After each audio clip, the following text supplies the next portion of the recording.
I never thought that attending a casual brunch could end up being the day my life changed forever. My name's Ethan, I'm 39, and I've been married to Clara for 12 years. We'd built what I thought was a solid life together. 2 kids, a comfortable home, a routine that, while not exciting, felt secure. But I should have known something was off the moment she suggested this girls' gathering at our favorite cafe. When I walked in, the smell of fresh croissants did nothing to calm the knot in my stomach. Clara was sitting at the center of a semicircle formed by 4 women I vaguely recognized. Her friends from yoga, book club, and some I had never met. They were all smiling, chatting casually, drinks in hand. But there was something in Clara's eyes, something sharp, almost predatory, that made me pause. Then she spoke. "We've decided to divorce you," she said, her voice light, almost playful. And the 4 women erupted into laughter as if we were all in some cruel sitcom. The sound bounced off the cafe walls, sharp and hollow. My chest tightened, but I couldn't help but smirk. There was a certain absurdity in the spectacle.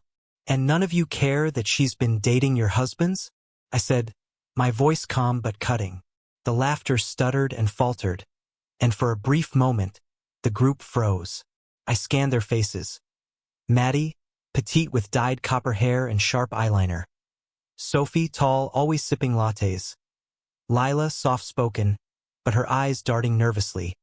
And Jade, bold, with a crooked smile that now looked less charming and more dangerous. Each of them had been complicit, either knowing or ignoring, as Clara manipulated the lives around her for her own amusement. Clara tilted her head, as if sizing me up. "Ethan, this isn't funny," she said, but her tone lacked conviction. It was practiced, rehearsed, like she'd done this before, on me, on others. If you're enjoying this story and want to see how Ethan handles Clara and her friends, don't forget to hit like to make sure it reaches more people who love these shocking real-life twists. I let the moment stretch, savoring the tension. I didn't yell, didn't plead. I had learned long ago that anger would only give her power. Instead, I sat down across from her, slowly, deliberately, letting my eyes meet hers. "You know," I said, my voice quiet but firm, "all these years I thought we were partners. I worked, I provided, I trusted you. And yet, here we are, surrounded by people who've watched and done nothing. Do you think this is bravery, Clara? Or is it cowardice?" Clara's lips twitched, but she didn't answer. The women exchanged glances, uneasy now.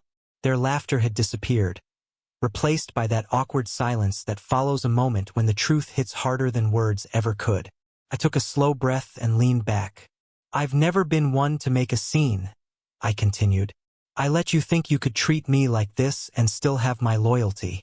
But loyalty doesn't mean being blind to betrayal. I want to hear your thoughts. Drop a comment below on what you would have done if you were in Ethan's shoes. Your insight could start a powerful discussion." Clara finally spoke, her voice trembling slightly. "Ethan, you don't understand." "Oh, I understand perfectly," I replied. "I understand that you've spent years lying, manipulating, and surrounding yourself with people too afraid to confront the truth. And I understand that you thought I'd stay quiet forever. But here's the thing. I see clearly now." Her friends shifted uncomfortably. Maddie avoided my gaze. Sophie crossed her arms defensively. Lila fiddled with her napkin. And Jade's crooked smile vanished completely. It was as if the house of cards had finally realized its foundation had been cracked. I stood slowly, every movement deliberate, every gesture calm. "You've made your choice," I said to Clara, "and I'll make mine." The cafe felt smaller now, almost suffocating. Every sound, the clink of coffee cups, the muted chatter of other patrons, seemed amplified in my awareness. My heart was racing, but it was steady. I wasn't afraid. I wasn't angry. I was resolute. Type the word justice in the comments if you believe Ethan is doing the right thing here. Let's see how many people stand with him. I looked at Clara one last time before moving toward the exit. My hand brushed my phone in my pocket. A message to my lawyer could wait. Today was about presence, about facing the absurdity with clarity and dignity. And as I opened the cafe door, I felt something I hadn't felt in a long time: freedom. The city air hit me like a splash of reality. I took a slow step onto the sidewalk, letting the sounds of traffic and distant chatter wash over me. Clara and her friends would remain inside, trapped in their little performance, but I wasn't part of it anymore. I had a choice: to sink into bitterness or to reclaim control of my life. I started walking, each step deliberate, each breath steady. My mind replayed the scene, dissecting it but not obsessively. For the first time in years, I felt untethered from her chaos. I thought about the years I'd given to a marriage that had quietly eroded under deceit and complicity. It wasn't just about Clara. It was about every smile I'd offered that had been met with laughter behind my back. Share this story with someone you know who needs to see how courage and clarity can change everything. Let them experience the emotions of reclaiming respect and dignity. I stopped at a small park, the late afternoon sun casting long shadows across the benches. Sitting down, I allowed myself a moment of reflection. I thought about the kids, about the life we had shared, and about the man I wanted to be for the rest of my life. I realized something crucial. Clara's betrayal, and the silent approval of her friends, could not define me. I remembered a conversation I had with my closest friend, Jake, last month. He had warned me about signs of emotional infidelity, about the little moments that erode trust. At the time, I dismissed it, thinking our bond was too strong to crumble. But Jake had been right, and now clarity had replaced doubt. I smiled faintly at the memory, letting it bolster me. It was time to take action, not in anger but in strategy. I would protect myself, my children, and my peace.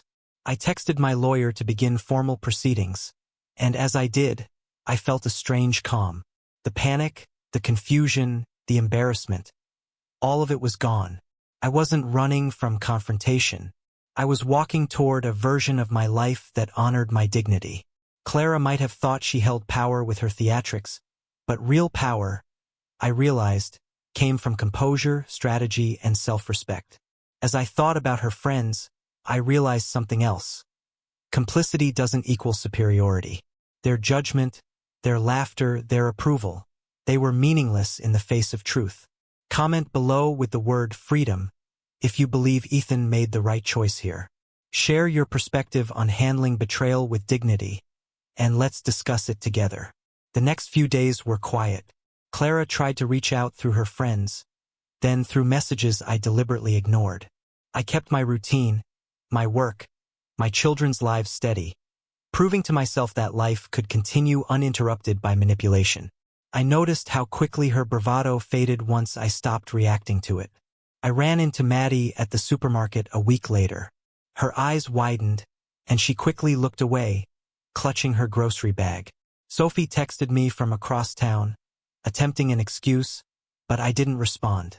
Lila's tentative smile when she saw me at school pickup was cautious, wary. Jade didn't approach me at all.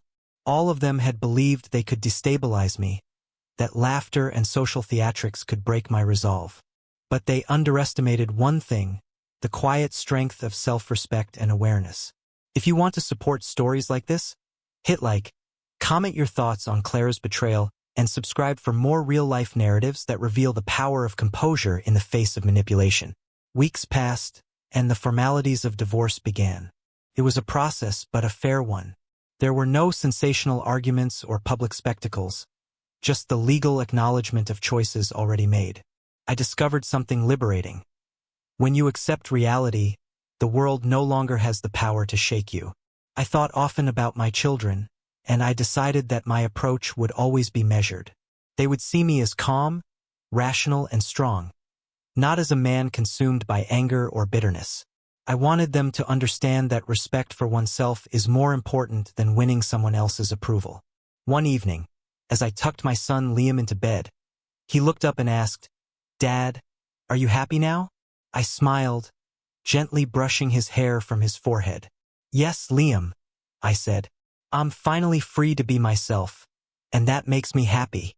The truth is, betrayal can feel like a storm, but storms pass. And in the aftermath, you find clarity, strength, and peace. Clara and her friends may have laughed that day, but their laughter didn't reach the part of me that mattered most. That part, calm, aware, and unshakable, remains untouched. As I closed the front door that night, I felt a sense of completion. The weight of pretense, of manipulation, of complicity, it was gone. I wasn't just surviving anymore, I was thriving.